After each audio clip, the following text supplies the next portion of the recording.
संपर्कर अर्थ कौन?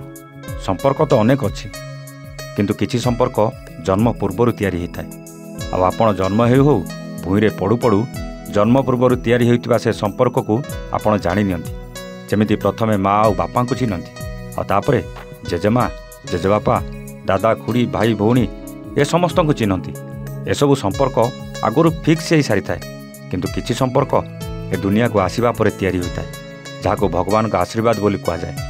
जेमिति कि गोटे भल सांग हो कि बाघर परे निज जीवन साथी आ जीवन साथी सहित जोड़ी होइतबा तांको परिवार हो कि सांग साथी ता भीतर आउ किछि संपर्क केबे केबे अजणा लोक सहित हो जाए। आमे आज एमिति एक कहानी आपणक सामना को नहीं आसुचु जहाँ शुणिले आपणक आखिर लुह आसीजिवो। गोटे ऑफिस रे जड़े पुओ आ गोटे झील सहित बहुत निबिड़ संपर्क थिला किंतु पुओ जनक झीर उपर ऑफिसर थिले। दुहे दी जनक सहित बहुत मिसुथिले। सबुठु बड़ कथा हला से पुओ बाहा हेतिला आ से झीर बयस से पुओर बयसठू बहुत सान थिला। जणा नथिला या भितर से दी जण केबे एते निकटतर हो जाइथिले काहेकि से झील गोटे भूल करथिला जहाकु ने से बहुत चिंतारे थिला। आ से पुओ से ताकु से भूल खाली बंचै नथिला बरं ताकु अबाटरू बाटकू नहीं आसथिला। आ सेबेठू से झील बुझी जाइथिला जदि ए लोक नथांदा मु आज जो रास्तार पाद देइथिली हुए तो मो जीवन बर्बाद हो जाइथांदा। आपण माने भाबुथुवे जदि अबाटरू बाटकू आनिथिला ताहले निजे केमिति पुणी एते निबिड़ संपर्क रखी अबाटकू जाउछन्ति। आपण मानक भाबिया ठीक काहेकि समाज समस्त को सेया ही भावे। किछि संपर्क को नहीं ए समाज ईर्षा करे आ बदनाम भी करने को पछाए ना। खाली निबिड़ संपर्कर माने कौन प्रेम आ खराब संपर्क? से निबिड़ संपर्कर ना थिला गोटे भाई आ गोटे भौणीर संपर्क। सेबेठू से ताको निज भाईठू अधिक भल पाउतला आ से पुओ भी निज भौणीठू अधिक भल पाउतला। पुओ भी सबु कथा ता स्त्री पाखरे चाहिथिले लुचै पारिथांता किंतु ए पवित्र संपर्क को लुचैबार किछि कारण नथिला। सेथिपई तो से ता स्त्री को सबु सत कथा कहि देइथिला। से झील भी पुओ घर को आसुतला ता स्त्री सहित भी संपर्क बहुत घनिष्ठ थिला। सबु पर्वरे पुओर घर को आसुतला आ सांग होई गोटे जगार पाळुतले। तांको स्त्री भितरे सेमिति किछि संदेह नथिला किंतु समय बदलिबाकू लागिला। ऑफिस रे केते जण ईर्षा करिबाकू लागिले संपर्क को भूल बुझिबाकू लागिले आ से पुओर स्त्रीर कानरे सबुबेले खराब कथा कहगला जहाकू नै स्वामी स्त्री भितरे से झील को नै झगड़ा आरंभ होला। से पुओ ता स्त्री को जेते बुझेबाकू चेष्टा कला भाई भौणीर पवित्र संपर्क को नहीं किंतु स्त्री बुझिबाकू प्रस्तुत नथिला कारण से झील निज भौणी नथिला जहाकू नहीं पर कथा शुणिबा आरंभ कर देइतिला। जेतेबेले से झील जानिला मो पाई मो भाईर जीवन झड़ आसबाकू जाउछि जे मो पाई बहुत किछि करिसंती जे मते निज भौणी नुहे निज जीवनठू अधिका भल पाती से भाई मो पाई दुखरे आ कष्ट रहिबे मु केमिति सहिबी।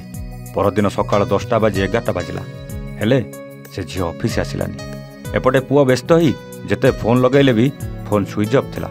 बहुत व्यस्त ही जेतेबेले से झील टेबुल पाखो गला आ फाइल खेलाइला बेले गोटे चिट्ठी पाइला जो चिट्ठी रे लेखा थिला भाई आजिठू ए भौणी को सबुदिन पाई मनर भूली जीव।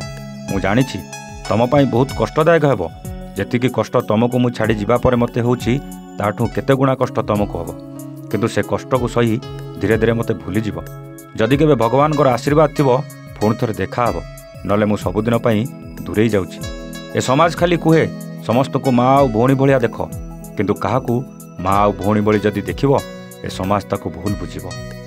भाई ना दोष तमर थिला ना समाजर ना मोर ए दोष केवल सेई मानकर जो माने कहार भल देखिले सही पारंतिनी संपर्कर अर्थ को भूल बाटर नहीं सबुदिन पाई झड़ सृष्टि करंती। तमे भाउज और पिलामानक सहित बहुत भल रुह आ मते अलियारू बाहर करी जो रास्ता देखैछ सेई रास्तार चलिबी केबे आउ अलिया को जीविनी। मो पर विश्वास रख जानिछि ए चिट्ठी पाइला परे तमे निजको कंट्रोल करि परिबनी किंतु ए भौणीर राण केबे अधैर्य हेबो नहीं कि कांदिबनी। ए चिट्ठी पढ़ी सारिबा परे भाई आखरु बहुतबा धार धार लुह को जेते कंट्रोल कले भी करि पारु नथिला आ निजको निजे दोषी बोली भाबी कहउतला काहेकि मु ता सहित एते मिसिली जहा पाई एते सब घटिगला आ सबुदिन पाई मते छाड़ी चली गला।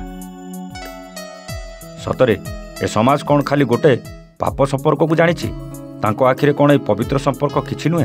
हाँ किछि लोकों पाई ए समाज आज बदनाम हेबाकू बसिछि सेथिपाई तो आजिकाल युवक माने जानि सारिछन्ति तमे जेते भल संपर्क रखिले ए समाज केबे ग्रहण करिवनी सेथिपाई सेमाने सब पवित्र संपर्क को भूली गलेनी आ रास्ता कड़े बसी किए क्या लाइन मारलानी तो किए क्या खराब कमेंट कलानी कहीं से जानी सारी जिते भल संपर्क रखा चेष्टा कर ए दुनिया ए समाज ताकू खराब करी बदनाम करदेव आ भल संपर्क रखी बदनाम हवा अपेक्षा खराब संपर्क तो लुचि लुचि रहा कहीं जानीपारे आ जानिले बदनाम हेले कौन फरक पड़ो यही किसी कुचकरी से आज निज चाकरी छाड़ी पलाईगला केवल भाई भलरे आ खुशी रही बोली के जानी से कौटी थी आ कौन करुथो यहीपरि मनछुआ कहानी देखा आम चैनल को लाइक शेयर और सब्सक्राइब करूँ।